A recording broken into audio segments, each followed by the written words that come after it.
অবৈধভাবে অন্যায় আদেশে বিভিন্ন কারণে তাদেরকে চাকরিচ্যুত করছে। এই 884 কথা আমি আমাদের মাননীয় ডিআইজি সোহেল স্যারের সাথে একটু আগে আমি আলাপ করলাম এবং উনি বলছেন যে এটা আইজিপি স্যার ওনারা বলছেন।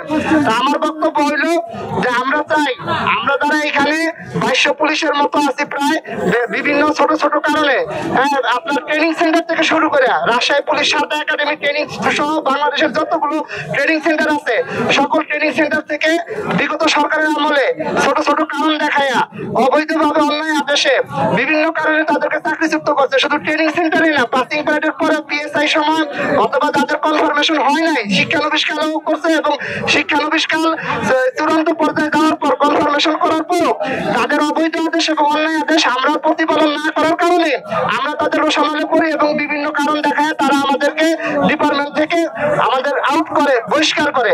আমরা এই ন্যায় বিচার পাওয়ার জন্য এখানে আসছি এবং আমরা ন্যায় বিচার না পাওয়া পর্যন্ত আমরা মাঠে থাকবো। মরণ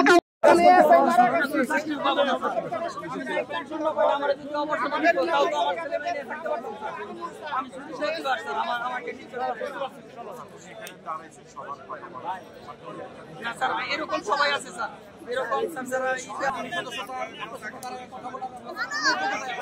আপনি আসছেন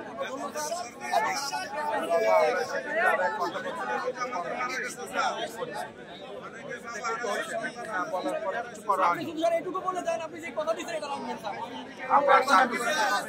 যেটা হবে সেটা আমার কথা সবাই আমি এক কথা দিয়ে সবাই চাকরি